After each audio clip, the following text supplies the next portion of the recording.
Welcome to this edition of When the Biomass Hits the Wind Turbine, a discussion of sustainable living and what that means to you and me. I'm Jay Warmke. And I'm Annie Warmke. You certainly are. And today we're going to talk about finding your path, or everything I ever needed to know I learned in Jamaica. Now that only makes your pants? Path. Path. Okay, I know you're bundled up with a hat on, so we're talking to Alex Nash today, and it sort of makes sense in that Alex spent time in the Peace Corps in Jamaica. But before I go into your entire history, of which I know very little, you can tell us. So introduce yourself a little bit, Alex. Hi, listeners. Hi, Annie and Jay. Thanks for having me. My name is Alex Nash. My pronouns are she, hers, and I am a recent graduate of a Master's of Public Administration program at University of Cincinnati, native of Columbus, Ohio, former Blue Rock intern. And there's the real. Yeah, exactly. That's the most important job description. Yeah, and a former music teacher. So lots of hats over the course of 30 years, and wearing one today because it's really cold outside. Right. Well, you taught music in inner city. I did. You're probably the shortest teacher those kids ever had. That is accurate. The number of times that students, even in elementary school, thought that I was a student. Not my school, obviously, once I was teaching there, but when I was a substitute, I had many in elementary school students say, "Oh, I thought that was a teacher. I thought that was this kid." Well, one of the reasons we thought we would speak to you today is, of course, you're wandering through on your journey to life, and we're pretty much at the rest stop. Speak for yourself, we're Jay. At the rest stop of life, but Jay's you're just getting started. For me to pick him up. So, but anyway. So you've been sort of finding or moving in different directions. It looks like, you were here as an intern. Gosh, how many years ago now? Probably. It's been 12 years. 12 years. Oh my gosh. But I wanted her to talk a little bit about that, because we were talking about that last night, about how did that contribute to the path you're on now? Okay. Or did it? Was that one of the first stops, or the first cul-de-sacs before you turned around and headed off into the real world?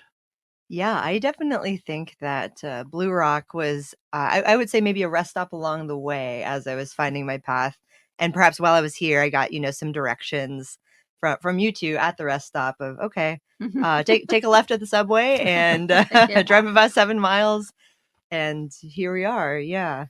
Mm-hmm. So afterwards, you went into teaching. Is that the next thing? Okay. What do you think is the value of being an intern, that you put, you were here several weeks and it wasn't always that comfortable. And I just wonder, what do you think is the value for yourself and maybe for other young people? I think the value of an internship, especially at a place like this, was the opportunity to really just be here to learn without, I certainly had some agendas. And I remember you telling me near the end, you made me take on a project of my own. So I couldn't just float through without, taking leadership on something. But, for me, I came to Blue Rock when I was 18, and I was here for, I think, just about 2 months. And so that was a really formative time in my life. So even though at that time I knew that I was going to study music education in undergrad, it was also a really cool and I think unique opportunity for me to just be in community with you and Jay and with the other interns, and sort of branch out and just have some new experiences that I just never would have, you wouldn't have in a K through 12 typical school setting. So it was, for me, I think, one of the first places where I was doing something that was a little bit out of my comfort zone, but also really encouraged and supported in doing that. It wasn't a scary thing to do. Or if I messed something up, we could fix it pretty easily together. Or, even just like learning how to cook for 10, 12 people and using literally all of your dishes. Well, you were here that summer when we had basically a Big Brother episode, with 10 different 10 interns and all of the visitors, all the drama that was going on with that, and so that's not the norm for internship situations. No, not anymore. That finished me off. Right. Yeah.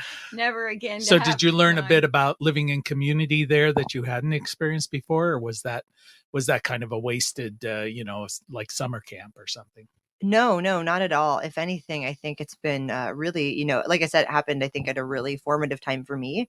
And I think really reinforced the importance of community for me. So it's been really cool. As you mentioned, I've been taking a lot of sort of different paths throughout my life, and I'm sure I'll continue to take, have some directional changes. But sort of, the through line and consistent thread of all of that is community. And whether that's in a physical place like Blue Rock, where we're all living under a Big Brother type, living situation, and I mean, and close quarters, or whether that's keeping up connections as I'm moving to different places, or in undergrad back in Columbus, and then of course moving to Jamaica, trying to find ways to still maintain that community. And I think really, throughout the years, just becoming more and more comfortable with facilitating that, and really prioritizing that, because I don't know that that's something that we are necessarily taught to value in the same way that I think, American society teaches us to value. Of course, family is its own sense of community, and of course, that's still valuable. But I've always felt that in general, broad sweeping strokes, that, American society values family, or the nuclear family, a partnership, a romantic partnership, and sort of a single unit of family above all else. And I think this is one of a really special place where obviously those things hold value. It's not that they're any lesser, but that community with friends and like-minded people is equally important. Well, I was wondering, because you left here and then you went to school, right, to study to be a music teacher. Am I, Yes. am I right? Just keep nodding your head. Yes. There, everybody out there will see that. Yeah. Oh, he was And shaking. Right. yeah, and so then you went to teach. You did what you set out to do, Yes. but then somehow that morphed into packing up your bags and moving to Jamaica in the Peace Corps, which That's seems correct. kind of not a typical second step. No, well, You know. all those urban support systems that Ye- you went through. I'm saying tongue in Right. cheek. So was it sarcasm. was it a matter of you got in there and it wasn't what you thought it was going to be and you wanted something drastically different, or was this just simply another step along a path that in retrospect seems pretty consistent? I think it might have been a bit of both, where I got into a teaching job. I was teaching elementary school music, which wasn't quite my specialization and not what I thought at the time I wanted to do. And I was teaching in Columbus and more inner city school, and it was really challenging seeing, the different ways that, the different things that were impacting my students, but behaviorally, socioeconomically, and just and even just the resources available to the school. It was a really challenging environment to work in, and it was so hard because the teachers were so dedicated, and some of the best people that I've ever met, just so passionate and so good at their jobs. And even with, the best teachers and a lot of supports with technology and being in a newer building, even with those things, there were just still so many felt like there were so many odds stacked against the students and stacked against teachers to be able to succeed. And that was really hard to be a part of, especially as a new teacher, when I truly, I was still getting finding my footing and learning the ropes, and I didn't feel terribly effective. And I still think that I don't think I was a very good teacher. I think I had a lot of passion, and I hope that I wasn't actively doing a bad job, but I was really struggling. And after 2 years at my job, I was starting to try to apply to other teaching jobs, and really, being a music teacher as well, it's already very limited, and some, as Yeah. a lot of schools Yeah. don't even have music programs at this point, or the funding for those is being cut, and that's very sad, and it was a reality I knew I was facing when I went into teaching. But while I was applying for teaching jobs, I also had that thought of, well, why don't I just apply to Peace Corps? Let me just see what Let me just happens. get out of the country, right? Yeah, I mean, I was having a really hard time, and for me, Peace Corps has always been something I've wanted to do since I was a child, because my dad was in the Peace Corps, and that's where he met my mom. And I've just grew up hearing about stories my dad's travels and seeing seeing slides. He has a big slide projector and would subject me and my brother to slideshows of his travels, but it was really incredible. And I always just thought it was such a cool thing to do, and I've always wanted to travel, and it sounded like a pretty cool way to do that. So while I was also applying for other teaching jobs, I applied for Peace Corps and I got in. And so then, then came the question of, can I afford to do this? And is this something that's going to be harmful to my career as a teacher? And I'm just so lucky that I had nothing but support from my family and friends that really affirmed that, now's really a great time for you to do it. You're single, you don't own a house, you're renting apartments, you're young, like, do it while you need can. to heal from inner city America. I was wondering, before we get into Jamaica, before we head down south, what were the challenges? You're saying, because I can imagine it's a bureaucracy, that's a challenge. There's other restrictions that are placed on you by the legislature, and also the challenge of students who are doing whatever it is they do. So what was the main issue that you were sort of seeing? It's definitely hard to boil it down into one main issue per se, but I think to your point, in terms of bureaucracy and the different restrictions and expectations of teachers in K through 12 schools in America is very challenging for teachers to navigate. And I will fully admit that as a music teacher, I did not see the full scope of that because I didn't have the burden of preparing students for testing. I was just thinking in the same way. I didn't have the burden of preparing students for testing in the same way that the K through 6 teachers did. But of course, that also disrupted my schedule. Testing week, you don't have any classes, or a lot of the music classes get shifted around. I was also in a building, where for me specifically, I didn't always have a classroom. So I had to teach about 300 students music without a physical room that was mine. And then there was actually one year where I did get a classroom and we shifted some things around in the building, and it was still really hard. And, so it wasn't any one issue, I think. And then on top of all of that, just knowing, the different ways, I think that the different challenges that my students were facing at home, outside of school, during school. I mean, really, a lot of the students we worked with were on free and reduced lunch. And I mean, really just, the varying, to put it simply, the varying ways that growing up in a traumatic environments impacts students' development and impacts their brains and the way that they respond to, to external, just stimulation, in terms of, going from being completely fine to going to complete fight or flight if a student breaks a pencil, just the way, like, and we learned that in some of our professional development of, the ways that students develop, like kids developmentally, their brains just form different neural pathways based on their experiences. And we had a lot of students living in poverty, and that is traumatic, even with a good home life.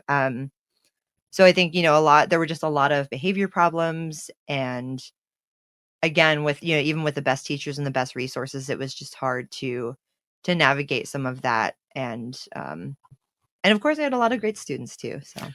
Okay, well, I'm gonna interrupt here for a second, and remind everybody you are listening to When the Biomass Hits the Wind Turbine with Jay and Annie Warmke, and today Alex Nash, reminding you it is indeed the end of the world as we know it.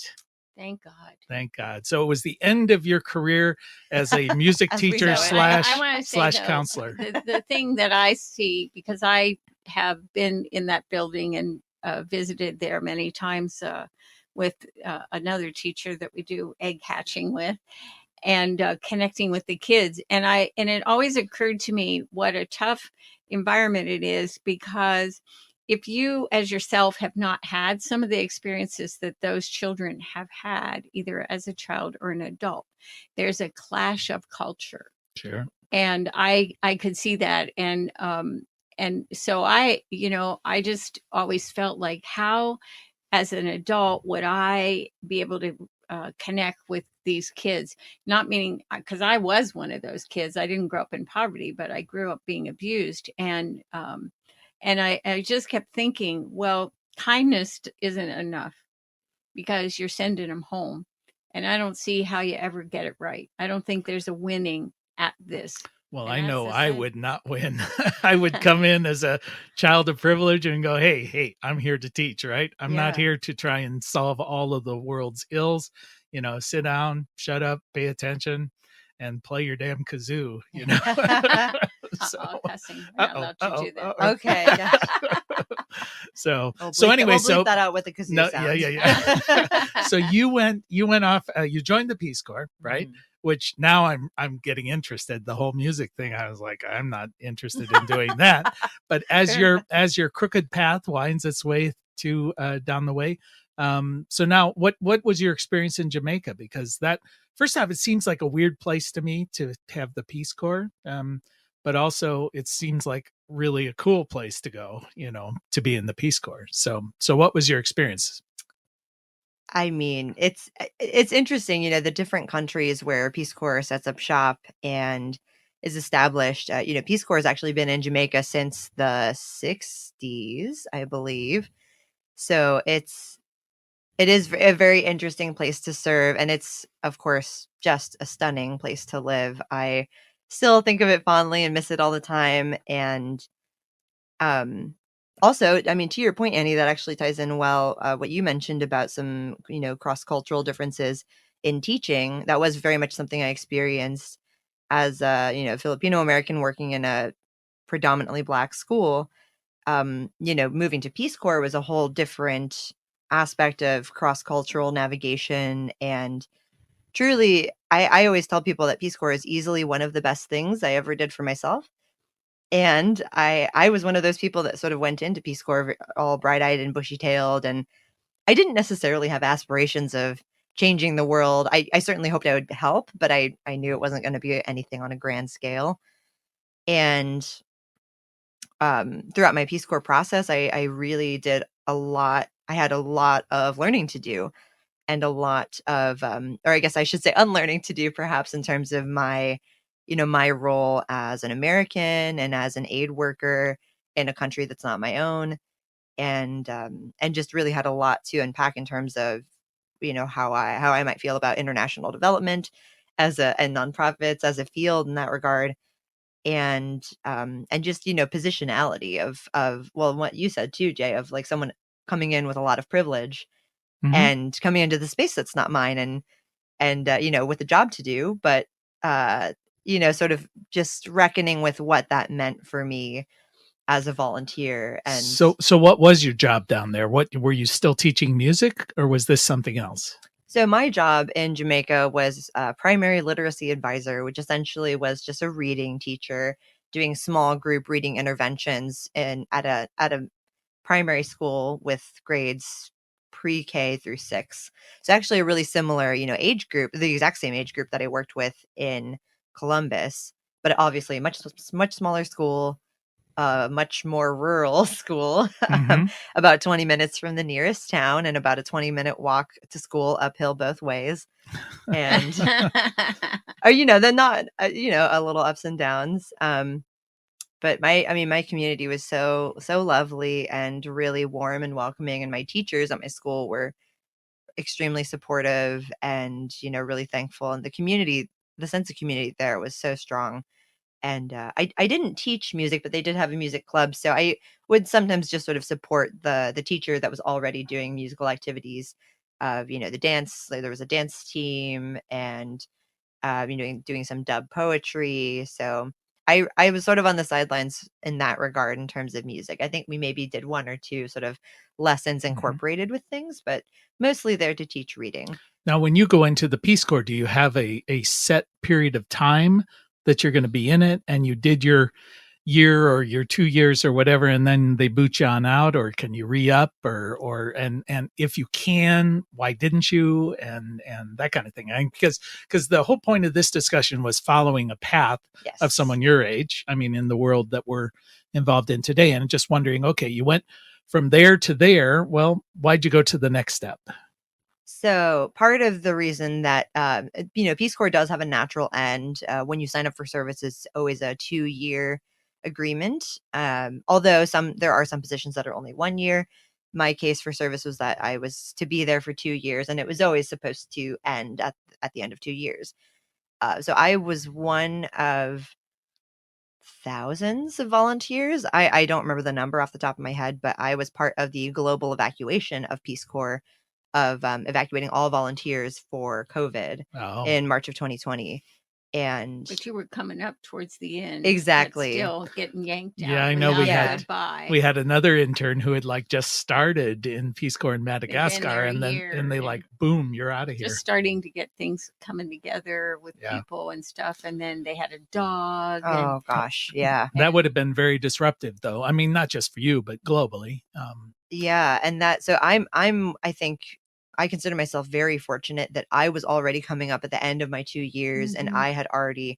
I was supposed to be coming back in May of 2020. So really it was just cut short only by a few months. And that really, I think, again, just a huge privilege that I already had my next steps planned. Which I guess to the point of the winding path was that during Peace Corps, even under, I would argue some of the best teaching conditions, where I, was very, very supported at my school, and a lot of the students obviously still experiencing poverty, and challenges at home, but just very different from my school in the States. Realizing that I just didn't feel like teaching was necessarily my calling long term for my career. Well, then you're coming back to the US and right in the middle of COVID and kind of going, oh, now I got to get a job, right? But Well, even interviewing would be tough, I would imagine. it was. I actually had an interview. Maybe it was during my 2 week mandated quarantine after coming back to the country for. It was just for a graduate assistantship, because I was luckily already had laid the groundwork to be starting graduate school in the fall after coming back.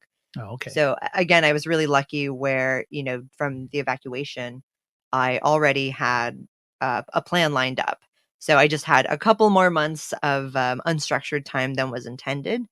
But again, was very lucky that that kind of worked out. And I was already in grad school, already had, and then when I came back, I had to get funding sorted out, but I was able to do that and go straight into graduate school during COVID, which is kind of its own weird thing. But again, better than not having anything lined up.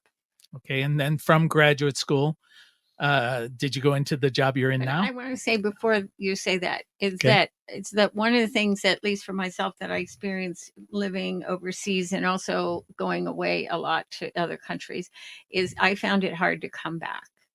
I still sometimes feel like I'm still adjusting, and it's 18 years. There are just some things about this culture that I cannot ever accept. Were you kind of overwhelmed by the stimulus of the United States? I mean, that was something we saw. You go into a restaurant and there's 7 televisions playing and music and people running around, and it just felt like this is insane. Yeah, I will.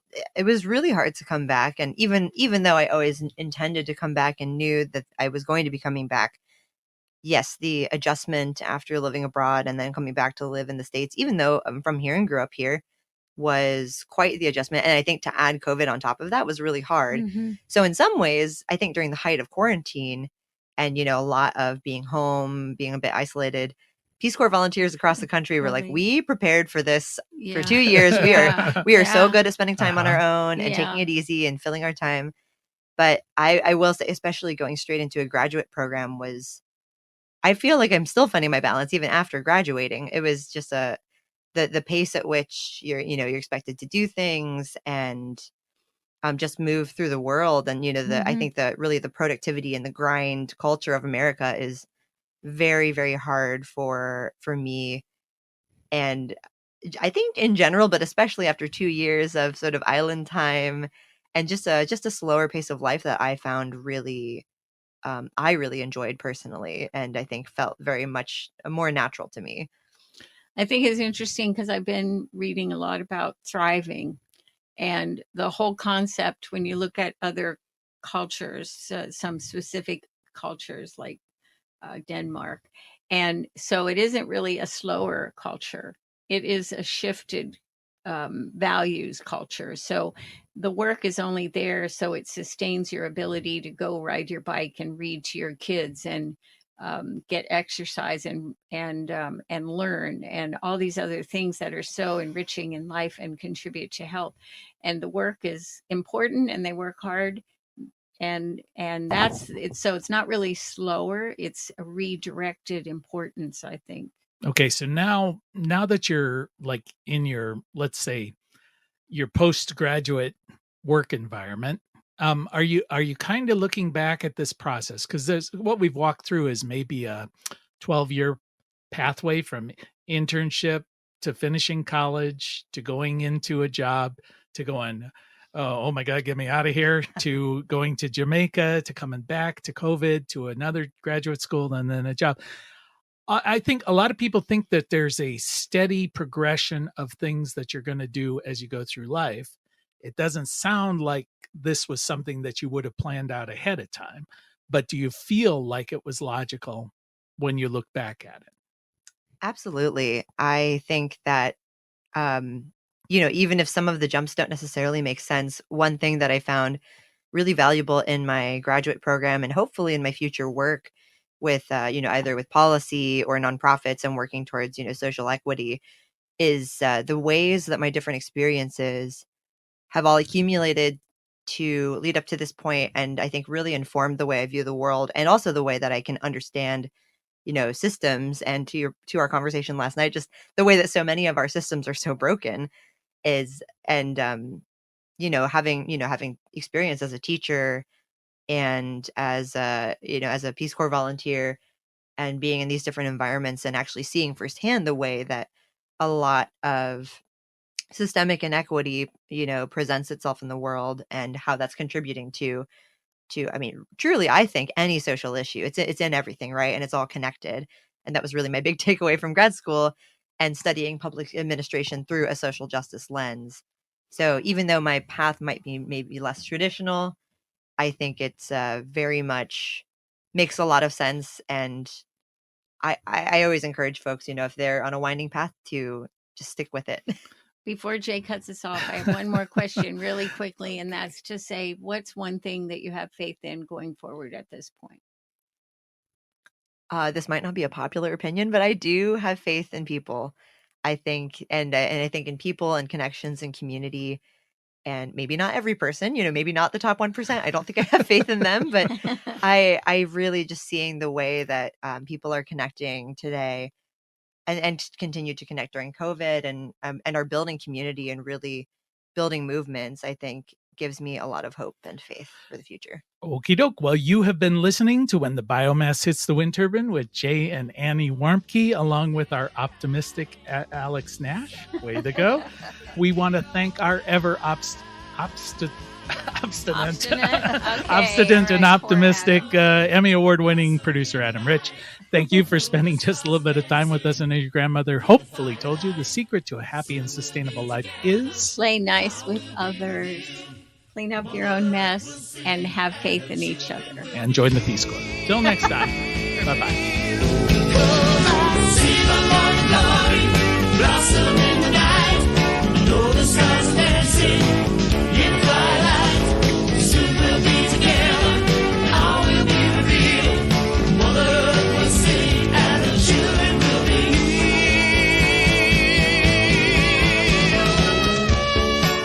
You can find more information on living sustainably in our unsustainable world at bluerockstation.com.